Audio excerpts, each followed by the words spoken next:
Hey guys, this is Vikas Pathak and you're watching Analyze for you। इस video में हम cell unit of life class 9 का chapter है ये। इसके बारे में पढ़ने वाले हैं। कुछ एमसीक्यूज 10 एमसीक्यूज हम यहाँ पे बनाने वाले हैं और ये कम्पिटिटिव एग्जाम में भी काफ़ी पूछा जाता है, जितने भी चाहे आरआरबी एनटीपीसी हो या कई सारे एग्जाम्स को ध्यान पे रखकर मैंने ये वीडियो बनाया है। तो चलिए वीडियो को स्टार्ट करते हैं। सबसे पहला क्वेश्चन है, cell is a Latin word which means. Cell एक लैटिन वर्ड से आया है और जिसका मीनिंग क्या होता है। तो आपके पास चार ऑप्शन है। तो option a little room is the right answer. यहाँ पे आपको सेल की स्ट्रक्चर दिख रही है, माइक्रोस्कोप से ली गई ये तस्वीर है और ये जो पोर्शन आपको दिख रहा है ना इस तरह का, ये जो पोर्शन है इसे ही हम कहते हैं सेल और इसे लिटिल रूम जो है इसी कारण से इसका नाम दिया गया है। रूम की तरह आपको दिख रहा होगा, राइट। चलिए क्वेश्चन नंबर 2 है, cell were first discovered by. Cell किसने डिस्कवर किया था पहला। ऑप्शन है आपके पास। तो option B will be the right answer, Robert Hooke. तो यहाँ पे आप रॉबर्ट हुक की तस्वीर देख सकते हैं, यह है रॉबर्ट हुक। इन्होंने अपने डिजाइन माइक्रोस्कोप से सेल को देखा था और ये कॉर्क पे देखा था, राइट। कॉर्क से जो है इन्होंने देखा था, राइट। चलिए नेक्स्ट क्वेश्चन की ओर चलते हैं। Who discovered the nucleus. Nucleus की खोज किसने की। ऑप्शन है आपके पास यहाँ पे। तो option B Robert Brown is the right answer. Next question, who coined the term protoplasm. Protoplasm जो शब्द आया है ये किसने बताया, सबसे पहले यूज किसने किया। तो आपके पास ऑप्शन है Purkinje, Aristotle, Whitaker and Robert Brown. तो Purkinje will be the right answer, right. अब ये प्रोटोप्लाज्म होता क्या है। तो देखिए प्रोटोप्लाज्म का मतलब ये हुआ कि एक सेल है, यह सेल की आप देख सकते हो। तो सेल में एक सेल मेम्ब्रेन होता है, पता है हमें कि जैसे हमारी स्किन होती है ना, तो वैसे ही सेल की बाहर एक लेयर होती है। ये वाली जो लेयर आपको दिख रही है, this one is cell membrane, right. और यहाँ पे एक सेंटर में न्यूक्लियस होता है, आपको न्यूक्लियस यहाँ पे दिख रहा है, दिस इज न्यूक्लियस, राइट। और ये जो यहाँ पे लिक्विड होते हैं, यहाँ पे कई लिक्विड जो है, बहुत मात्रा में लिक्विड मौजूद होते हैं सेल के अंदर। तो इसे हम साइटोप्लाज्म कहते हैं, राइट। तो साइटोप्लाज्म और न्यूक्लियस ये दोनों को मिलाकर मतलब न्यूक्लियस प्लस साइटोप्लाज्म बनता है प्रोटोप्लाज्म। तो ये जो टर्म यूज किया था ये पुरकिंजे ने पहले यूज किया था। तो यहाँ पे मैंने लिखा है protoplasm is the living part of a cell that is surrounded by plasma membrane. इसकी पीडीएफ फाइल आप डिस्क्रिप्शन से डाउनलोड कर सकते हो और यदि आप मुझे फेसबुक ग्रुप में जुड़ना चाहते हैं तो उसकी लिंक भी दी हुई है। एनालाइज फॉर यू आप टेलीग्राम चैनल में भी जुड़ सकते हैं पीडीएफ फाइल इजीली प्राप्त करने के लिए। नेक्स्ट क्वेश्चन की ओर बढ़ते हैं। The cell theory that all the plants and animals are composed of. देखिए सेल थ्योरी दिया गया था और इसके अकॉर्डिंग क्या होता है, the plants and animals are compose of cell. Cell theory कहती है कि जितने भी प्लांट और सेल है सभी जो है कंपोज किया गया है सेल, मतलब सेल से बने हैं।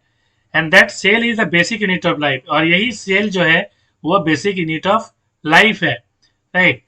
तो ये किसने कहा था, ये सेल थ्योरी दिया किसने था। तो option B will be the right answer, Schleiden and Schwann. चलिए नेक्स्ट क्वेश्चन है, which of these are always unicellular. Option है अमीबा, फंगी, ह्यूमन और बर्ड्स। तो यहाँ पे amoeba will be the right answer. देखिए ये फंगी जो होता है ये यूनिसेल्यूलर और मल्टीसेल्यूलर दोनों ही हो सकता है, तो ये आंसर नहीं होगा, होगा अमीबा, राइट। यहाँ पे अमीबा की आप तस्वीर देख सकते हो, ये यूनिसेल्यूलर है, इस तरह से ये ग्रैब करता है, यहाँ पे हमें पता है ये मूवमेंट के लिए भी यूज करता है ये। चलिए क्वेश्चन नंबर 7 है, outer layer of plant cell is. Plant cell की आउटर लेयर क्या कहलाती है। आपके पास है यहाँ पे ऑप्शन। तो cell wall is the right answer. देखिए जो सेल होती है एनिमल सेल, राइट। तो एनिमल सेल की जो बाहरी परत होती है, आउटर जो लेयर होती है उसे कहते हैं सेल मेम्ब्रेन। तो एनिमल सेल में सिर्फ सेल मेम्ब्रेन होता है, सेल वॉल नहीं होती, राइट। आप यहाँ पे आप देख सकते हो, जैसे यहाँ पे मैंने प्लांट का यहाँ दिखाया है, तो यहाँ पे आप देख सकते हो इस जगह पे ये सेल वॉल है, ये वाली सेल वॉल आपको दिख रही है चारों तरफ से। और इसके अंदर में आपको ये येलो कलर की जो दिख रही है, राइट, ये जो है वो है प्लाज्मा मेम्ब्रेन या सेल मेम्ब्रेन, राइट। तो प्लांट में सेल मेम्ब्रेन और प्लाज्मा मेम्ब्रेन दोनों ही होता है, लेकिन एनिमल में सिर्फ होता है plasma membrane, means cell wall नहीं होती है। तो outer layer of plant cell क्या कहलाएगी? तो सेल वॉल कहलाएगी। क्वेश्चन नंबर 8 है, osmosis is the passage of water from a region. आपके पास ऑप्शंस है, तो यहाँ पे option A will be the right answer, high water concentration through a semi permeable membrane to a region of low water concentration. तो यहाँ पे एक टर्म आ रहा है सेमी परमेबल मेम्ब्रेन। ये होता क्या है? मेम्ब्रेन का मतलब झिल्ली है, मीन्स एक ऐसा पाथ आप समझ सकते हो जिसमें सिलेक्टिव चीजें ही जो है जा सकती है, राइट। हर चीजें इसमें जाएंगी नहीं, जैसे वायरस नहीं जाएंगी, इस तरह से कोशिश करती है मेम्ब्रेन को रोक के रखने का। जैसे कोई वायरस है या इस तरह की कोई चीजें हैं तो वो इसको रोके रखती है। तो ऑस्मोसिस क्या होता है? तो ये होता है हाई वाटर कंसंट्रेशन मूवमेंट होता है, high water concentration through a semi permeable membrane to a region of low water concentration. इसे आप समझ सकते हैं, मैंने इस पे एक वीडियो बनाई हुई है, आई आइकन पे दी हुई है, आप देख सकते हो जाकर। नेक्स्ट क्वेश्चन की ओर बढ़ते हैं। क्वेश्चन नंबर 9 है, diffusion is the movement of a substance from an area. Option A will be the right answer, high concentration to an area of low concentration. Diffusion को थोड़ा सा समझ लेते हैं। डिफ्यूजन बेसिकली एयर में होता है। जैसे हमें पता है, जैसे हम अगरबत्ती जलाते हैं, राइट, तो अगरबत्ती जलाते हैं तो इसकी जो सुगंध है ना, इसकी जो फ्रेग्रेंस है काफी दूर तक पहुंच सकती है, हमें सुनाई जो है फ्रेग्रेंस इसकी महसूस हम लोग स्मेल कर सकते हैं, राइट। तो इस तरह से ये होता कैसे है?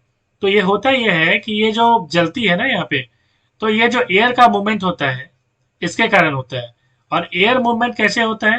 तो हमें पता है एयर जो मूवमेंट होता है ये high pressure to low pressure होता है। तो हम कह सकते हैं कि high concentration to low concentration की ओर, राइट। इसका और एक एग्जांपल आप देख सकते हो, जैसे आंधी आती है या बारिश जो होती है, जैसे स्टॉर्म आती है, राइट। होता क्या है, जैसे यहाँ पे एटमोसफेयर है, एटमोसफेयर सनलाइट से क्या हो गया कि काफी ज्यादा यहाँ पे हीट मिला और ये काफी गर्म हो गई। ये ठीक है, एटमोसफेयर गर्म हो गई। अब जैसे ही गर्म होगी तो एयर जो है वो एक्सपेंड करना स्टार्ट करेगा, मतलब एयर जो है वो फैलेगा, तो ये जगह जो है खाली हो जाएगी, राइट। इसका मतलब क्या हो गया? लो कंसंट्रेशन हो गया। एयर की जो कंसंट्रेशन वो क्या हो गई? लो हो गई, राइट। मतलब एयर कम का मतलब क्या हुआ? जब जगह खाली हो गई मतलब एयर कम, और एयर कम का मतलब लो कंसंट्रेशन।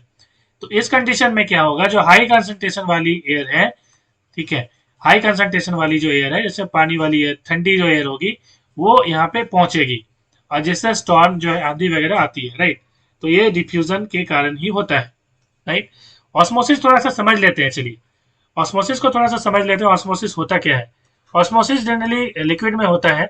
ऑस्मोसिस आप इसको समझ सकते हैं, जैसे मान लीजिए, इसे हम एक डायग्राम की मदद से समझ लेते हैं।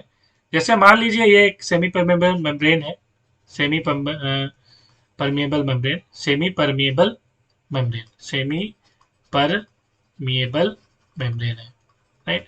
अब यहाँ पे क्या है, मान लीजिए इस तरफ दोनों तरफ जो है लिक्विड, हमने मान लिया कि दोनों साइड लिक्विड है। अब यहाँ पे मान लीजिए कि कुछ इसमें सॉल्यूट मिला हुआ है। सॉल्यूट का मतलब क्या होता है? जो सॉल्यूशन में घुला हुआ रहता है उसे हम सॉल्यूट कहते हैं, राइट। और ये जो है, मान लीजिए इधर में कुछ सॉल्यूट है, राइट। तो इधर ज्यादा सॉल्यूट है, मान लीजिए इधर सॉल्यूट ज्यादा है, तो होगा क्या इसमें कि वाटर जो है, इसमें वाटर मिली हुई है, तो ये वाटर क्या करेगा कि जहां पे ज्यादा सॉल्यूट है उस तरफ मूव करेगी। मतलब सॉल्यूट इधर ज्यादा है, मतलब ये समझिए आप कि गाढ़ा है ये। सॉल्यूट ज्यादा मतलब क्या? कंसंट्रेशन ज्यादा, मतलब क्या होगा कि ये जो वाटर का मूवमेंट, इसमें सिर्फ वाटर मूवमेंट होगा, राइट। ये सॉल्यूट मूव नहीं करेगी, ध्यान रखेंगे आप। ये सेमी परमेबल मेम्ब्रेन से सिर्फ वाटर मूव करेगी। तो ये वाटर इधर मूव कर जाएगी, और कब तक मूव करेगी? जब तक दोनों तरफ की कंसंट्रेशन जो है वो इक्वल ना हो जाए, कंसंट्रेशन जो है इक्वल ना हो जाए, राइट।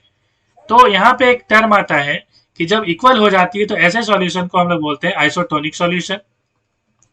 और जब सॉल्यूट की कंसंट्रेशन ज्यादा होती है, सॉल्यूट ज्यादा होगा, मोर होगा, तो ऐसे कंडीशन को हम लोग बोलते हैं हाइपरटोनिक सॉल्यूशन। हाइपरटोनिक सॉल्यूशन, जैसे यहाँ पे सॉल्यूट ज्यादा है तो हम इस सॉल्यूशन को कहेंगे हाइपरटोनिक, और इसे कहेंगे हाइपोटोनिक।